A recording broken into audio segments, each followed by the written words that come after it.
আসসালামু আলাইকুম। Hello everyone, আশা করি আপনারা সবাই ভালো আছেন। আজকে আমি আপনাদের সাথে শেয়ার করতে যাচ্ছি খুবই সহজ কিন্তু দারুণ একটি বিউটি টিপস। বিশেষ করে ঈদের আগে আমরা সবাই চাই আমাদের ত্বকটা যেন পরিষ্কার, উজ্জ্বল এবং গ্লোয়িং দেখায়। কিন্তু অনেক সময় দেখা যায় পার্লারে যাওয়ার সময় থাকে না, আবার অনেক দামি স্কিন কেয়ার প্রোডাক্টও সবাই ব্যবহার করতে পারেন না। তাই আজকে আমি দেখাবো কফি দিয়ে একটি অসাধারণ ফেস প্যাক, যা খুব সহজেই ঘরে বসেই বানানো যায় এবং এই ফেস প্যাকটি ত্বকের ডেড স্কিন দূর করতে সাহায্য করে, স্কিনকে পরিষ্কার করে এবং ত্বকে একটি ন্যাচারাল গ্লো নিয়ে আসে। এই ফেস প্যাকটি বানানোর পদ্ধতিটা আপনাদের সাথে এখন শেয়ার করছি। প্রথমেই একটি পরিষ্কার বাটি নিন, এর মধ্যে দিন 1 চামচ কফি পাউডার। কফি আমাদের ত্বকের জন্য খুবই উপকারী।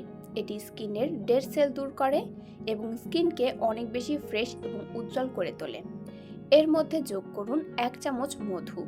মধু ত্বককে নরম ও ময়শ্চারাইজ রাখতে সাহায্য করে এবং স্কিনে একটি ন্যাচারাল গ্লো নিয়ে আসে। এরপর দিন 1 চামচ দই।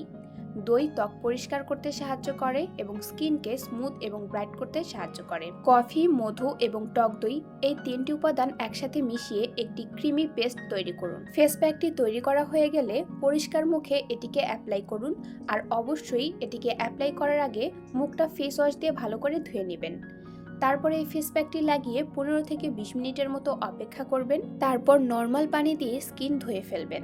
দেখবেন ইনস্ট্যান্ট আপনার স্কিনটা গ্লো করছে, স্কিন অনেক বেশি হাইড্রেট এবং স্মুথ হয়ে যাবে। এই ফেস প্যাকটি সপ্তাহে 2 থেকে 3 বার ব্যবহার করতে পারেন। ঈদের আগে যদি কয়েকবার ব্যবহার করেন তাহলে ত্বকে একটি সুন্দর ন্যাচারাল গ্লো চলে আসবে। আশা করি আজকের এই সহজ বিউটি টিপসটি আপনাদের ভালো লাগবে। যদি ভিডিওটি ভালো লাগে তাহলে অবশ্যই লাইক দিন, শেয়ার করুন এবং আমার চ্যানেলটি সাবস্ক্রাইব করে পাশে থাকা বেল আইকনটি অন করে রাখবেন। এতে করে আমার নতুন ভিডিওর নোটিফিকেশন সবার আগে আপনি পেয়ে যাবেন।